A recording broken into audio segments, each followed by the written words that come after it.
Depuis une semaine, une fille s'était installée au grand carrefour du centre-ville. Niveau look, c'était le deuil national. Vêtements usés, jupes déchirées, pieds enfoncés dans la poussière du caniveau. Mais quand on la regardait bien, il y avait un sérieux bug. Elle avait un regard froid, calculé, une assurance de milliardaire en plein conseil d'administration qui ne cadrait pas du tout avec son emballage de mendiante. Les automobilistes ralentissaient en se demandant « C'est quel genre de pauvreté VIP ça encore ?» Le quartier ignorait encore à quel monstre sacré il avait affaire. Puis soudain, le claquement de plusieurs talons hauts résonna sur le goudron. C'était la diva Gladys. Elle débarqua, entourée de ses copines qui portaient ses sacs de marque comme si c'était des trophées de guerre. Elle lança son direct Instagram, grand sourire. « Coucou mes amours, aujourd'hui c'est shopping de luxe avec les reines. » Mais au moment de vérifier son cadrage, catastrophe. Elle réalisa que la mendiante était assise pile dans son arrière-plan. Son sourire se brisa net. Elle coupa le direct et pinça son nez comme si elle sentait une poubelle publique. « Hé toi la souillonne, dégage de mon écran, tu es en train de gâcher ma vidéo. Va mendier ailleurs, tu salis le paysage. » Teva baissa la tête et se décala sans dire un mot. Mais pendant quelques secondes, ses yeux restèrent fixés sur Gladys. Le visage, la voix, le nom que les amis avaient prononcé en riant. Elle avait tout gravé. Quelques minutes plus tard, un homme s'arrêta devant elle. Clotel. Un bon gars, travailleur, mais dont le portefeuille pleurait en silence à chaque fin de mois. En voyant Teva abandonnée sur le trottoir, son cœur parla. Sans réfléchir, il sortit un billet de 5000 francs de sa poche. « Tiens, ma sœur, les temps sont durs, mais Dieu est grand. » Teva prit le billet, l'observa un instant, puis releva les yeux vers lui. « Merci, mais j'ai aussi un problème urgent de médicaments. Tu n'as vraiment pas un peu plus, s'il te plaît ?» Clotel hésita, vraiment. Il fouilla ses poches et sortit ses dernières pièces. 2000 francs pour toute la semaine. Il les posa dans sa main. « C'était mon argent pour la semaine, mais toi, tu en as plus besoin que moi. » Teva le fixa. À cet instant, Teva sentit un petit craquement dans sa carapace. Pas grand-chose, juste une fissure. Elle ouvrit lentement son vieux sac usé et en sortit une enveloppe discrète qu'elle tendit vers lui. « Alors prends ceci. » Clotel fronça les sourcils. Il ouvrit légèrement l'enveloppe, puis se redressa brusquement. À l'intérieur se trouvait un document portant le sceau officiel de Dimera Holdings. Son visage pâlit immédiatement. Il fit un bond en arrière de 3 mètres comme s'il avait vu un serpent. « Non, non, range-moi ça vite !»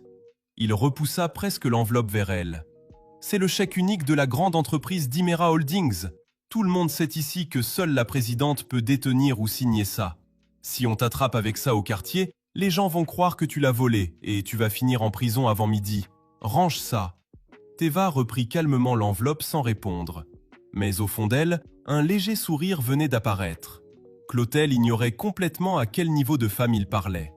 À ce moment précis, le téléphone de Clotel sonna en haut-parleur. C'était maman Pauline, sa propre mère, avec une voix sèche et plus tranchante qu'un ciseau de tailleur. « Clotel, ton frère arrive d'Europe dimanche avec sa fiancée. Toute la famille sera là pour mes 60 ans. Et toi, tu comptes encore venir seul me faire honte. » « Tu as un travail maintenant. Je ne veux pas te voir arriver comme un raté devant mes invités. Cette fois-ci, tu viens avec une femme respectable, une vraie dame.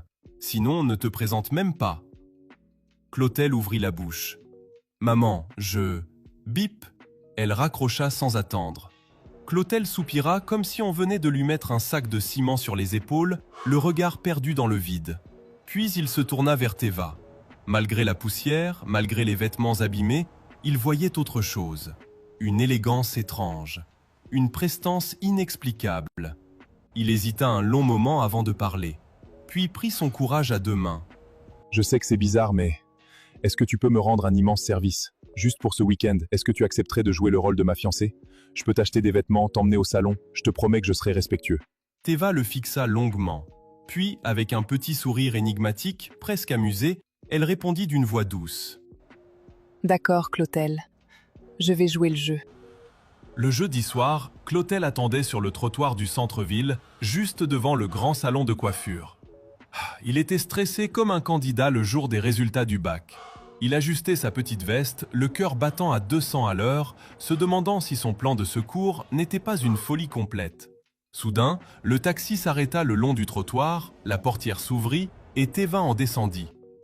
Là, mes amis, ouvrez grand vos yeux.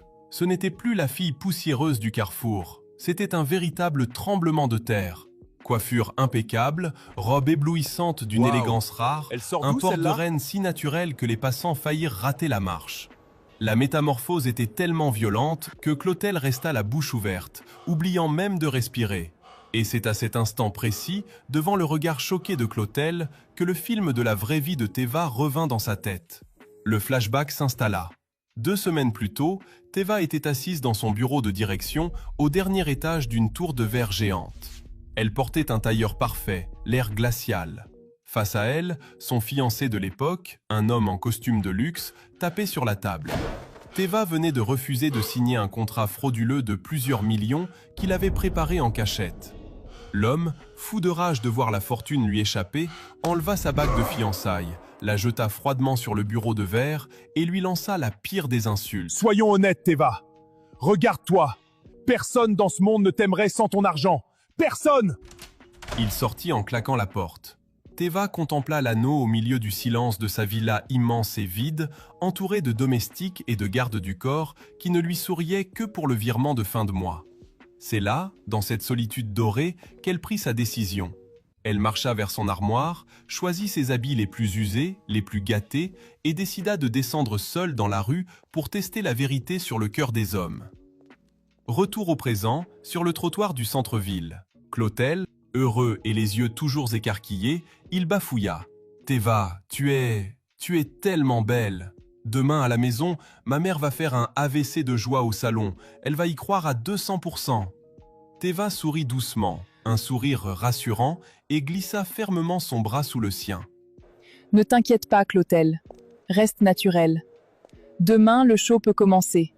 Préparez-vous, parce que les 3 jours de préparatifs vont être très piquants. Le vendredi midi, la concession familiale était en ébullition pour l'arrivée des Parisiens. Quand le grand frère et Gladys franchirent le portail, maman Pauline faillit perdre sa voix à force de crier de joie. Gladys marchait le menton levé, distribuant des parfums et des chocolats comme si elle faisait l'aumône à son peuple. Au salon, Pauline l'installa sur le meilleur fauteuil, lui apporta du jus frais et commença à la flatter. Ah, Gladys, c'est toi, ma belle-fille chérie. Regarde ta peau, regarde ta classe. Mon fils a trouvé la lumière en Europe. Maman Pauline ignorait complètement que son grand-fils d'Europe était plus proche du chômage technique que du milliardaire international. Son voyage avait été payé par Gladys. Ses dettes le poursuivaient jusque dans ses pires cauchemars. Mais dans le salon familial, monsieur hochait la tête comme un PDG de multinationale. À côté, Gladys savourait son règne comme une reine fraîchement couronnée. C'est à ce moment précis que Clotel entra, suivi de Teva. Et là, mes amis, le temps s'arrêta net. Ce ne fut pas une simple entrée, ce fut une panne de courant pour l'arrogance de Gladys. Teva s'avança avec un port de reine si naturel, une démarche si éblouissante, que le salon parut soudainement minuscule et pauvre. Maman Pauline, dont les yeux scannaient les tissus de luxe plus vite qu'un douanier à l'aéroport, se figea. En 2 secondes chrono, son sourire pour Gladys s'éteignit. Elle se leva brusquement, manquant de renverser le verre de sa reine d'Europe, et courut vers Teva les mains tendues. Oh, bienvenue ma fille, entrez, entrez. Clotel, mais tu ne m'avais pas dit que tu cachais une perle pareille? Maman Pauline, vous êtes trop aimable. Une perle rare, vraiment. Le choc fut brutal. À table, le protocole changea de camp. Maman Pauline n'avait plus d'yeux que pour Teva. C'est Teva qu'on flattait. Ah, ma fille, une femme de ta classe mérite ce qu'il y a de meilleur. C'est un honneur de t'avoir parmi nous aujourd'hui. C'est à Teva qu'on racontait les histoires de la famille, et surtout, c'est à Teva que Pauline servit les morceaux de viande les plus tendres. Pendant tout le repas, Gladys ne quitta pas Teva des yeux. Elle cherchait le défaut, la faille. Un sentiment bizarre, une impression de déjà-vu qui commença à lui piquer la gorge sans qu'elle sache encore pourquoi. Le lendemain matin, la maison se réveilla sous une nouvelle dictature, celle de la flatterie. Maman Pauline était littéralement collée à Teva comme une ombre. Dès l'aube, Teva se montra d'une simplicité et d'une élégance qui rendaient tout le monde fou. Elle présenta ses respects à la famille et proposa gentiment d'aider à la cuisine. Mais Pauline sauta sur un tabouret en criant « Non, non, une reine ne touche pas aux marmites !» Reste assise, ma fille, repose tes mains blanches. » Gladys, viens piler les bananes ici. Toi, tu as l'habitude de travailler dur là-bas, non? Gladys, fraîchement maquillée, se retrouva reléguée au second plan, une spatule à la main, obligée de suer devant le foyer pendant que Pauline servait le thé à Théva en la traitant de ma princesse. Gladys bouillonnait.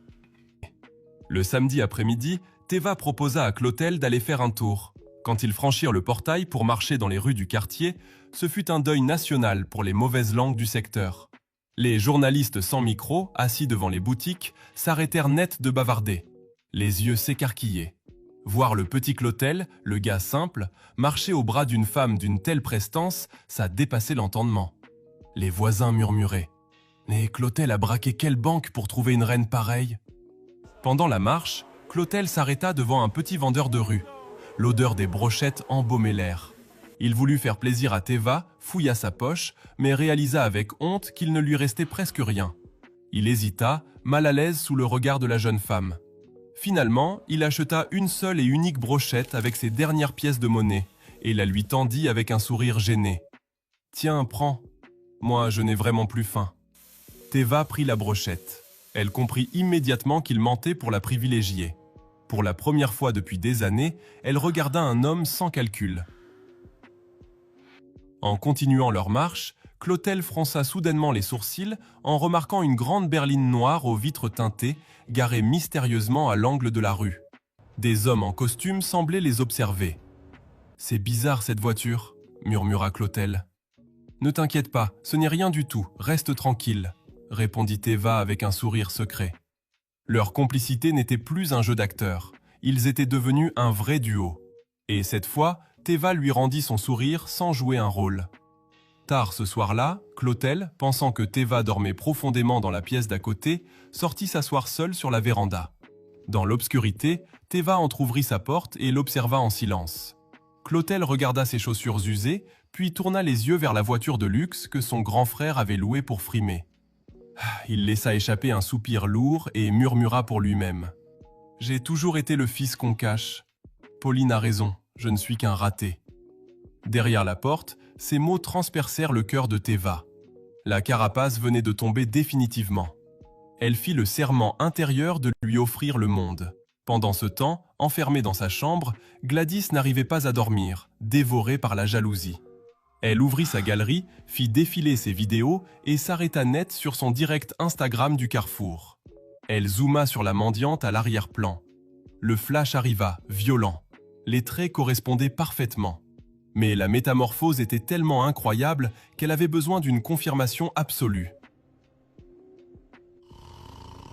Le dimanche dès l'aube, animée par une haine de sorcière, Gladys réveilla son mari et le traîna de force au grand carrefour du centre-ville. Elle courut vers le premier vendeur de rue et lui plaqua la photo de Théva relookée sous les yeux. Regarde bien. C'est la fille qui mendiait ici toute la semaine, n'est-ce pas? Le vendeur écarquilla les yeux, choqué par le changement de sape, mais confirma direct. « Ah, mais c'est la mendiante de l'autre jour !» C'est elle, oui! Elle s'assied sur le goudron, juste là! On ne dit rien maintenant. On attend ce soir. On va les achever en direct. Elle tenait enfin sa bombe atomique.